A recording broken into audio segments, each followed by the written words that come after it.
The case of Gabby Petito, the murder of Gabby Petito, something that really rocked the country. Many people following it still are following it as civil litigation continues on. New evidence, new allegations coming out in that case, stating that, well, it looks like the Laundries knew a little bit more than they were saying when they knew it. While the search for Gabby Petito was going on, the allegations are that Brian had confessed to them that Gabby, in fact, was gone, implicating that his parents and their attorney continued to say, hopes and prayers and thoughts, and we hope she comes back. And by the way, we're going camping. They did that too.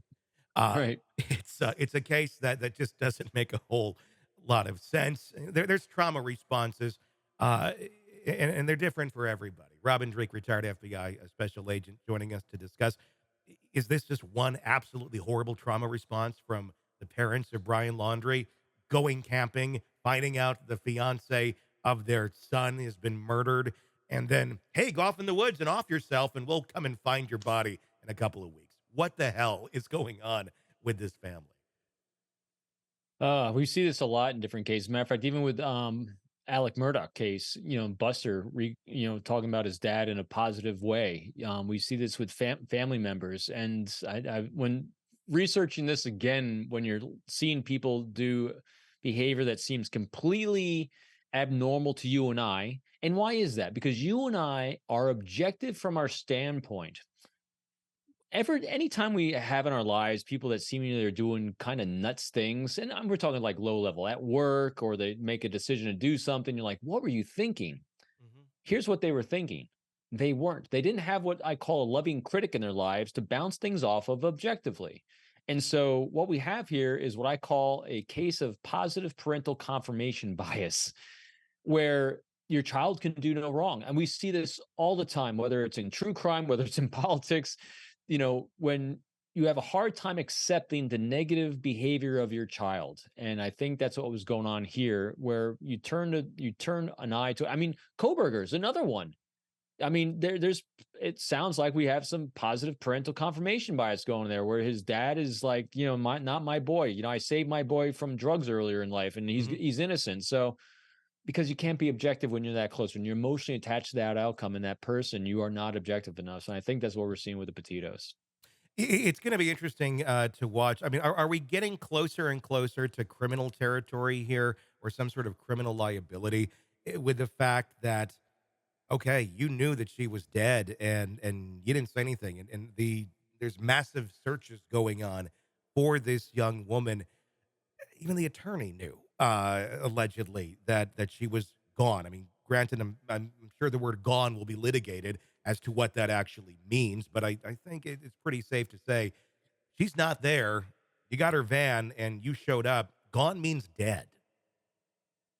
Potentially, I'm not a lawyer on this one, Yeah. so I don't know. But in order to do that, they would need to be able to tie that word gone to hard facts and data from cell phone usage, words. They're going to have to tie a lot of strings together there to connect those data points to make a conclusive determination of what they believe that word to mean, gone. Hmm. But very possibly, absolutely. And there's no doubt. But the interesting thing, though, is, you know, claiming innocent and not guilty on this one is going to go before a jury. Yeah. And so what's jury, again, it always comes down to facts and facts and data as they're presented to a jury. Can the parents garner support and sympathy over their lost son and his girlfriend, or will they seem like they're the dark angels of death that they allowed this to happen? Yeah. I mean, it's one of those cases where just because someone is doing something fairly deplorable, and acting in a very nefarious way, it doesn't always make it illegal. And I'm wondering if that's, what ultimately this is going to be in this case. I mean, just throwing conjecture out there. I mean, I don't think anyone really knows what is the correct um, resolution, because there really isn't a resolution here. Yeah, What, yeah. what, what is And the other for thing these too, people, these parents? and the other thing they're gonna have to establish too is how close was the relationship between him and his parents that they Mhm. shared these kinds of things. I mean, there's times with both my kids where I know they're walking a path, and I intentionally don't insert myself in their lives, and I'm very close to my children because I want them to experience, hey. when something goes a little sideways in your relationships, you need to kind of work through that. If I hear, as long as it doesn't seem unhealthy, I don't insert myself because they have to walk that path. So it'll be interesting how they can defend themselves over what their son told them Mhm. and how close they weren't close. So it's gonna be a really interesting case to look at, and I'm not quite sure how it's gonna go. Does this change the perspective on the letter that Roberta Laundrie wrote to her son? The reference in there to need to hide a body, I'll bring the shovel. A lot of us looked at that early on and thought, well, maybe this is just a really unhealthy, weird mother son relationship. And it's in reference to a book, which is what her excuse was.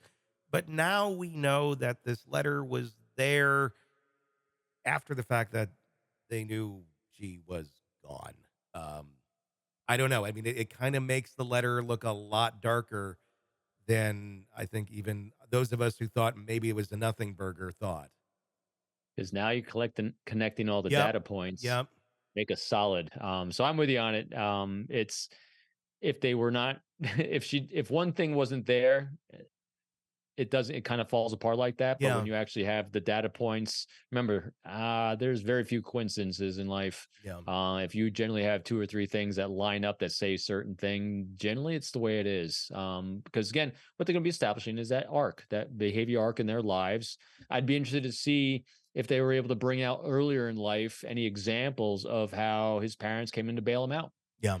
about how he might have lied on test grades or cheated at something in life, and his parents came to bail him out of those things earlier on, kind of to establish a pattern of their behavior about how they regarded and dealt with him. Mhm. It all goes back to what you said. What did you say? What are you calling it? The behavior arc. No, no, not behavior arc. The parenting thing. The one. Oh yeah, that's a positive parental confirmation There bias. you go. You got to like copyright that or something for you.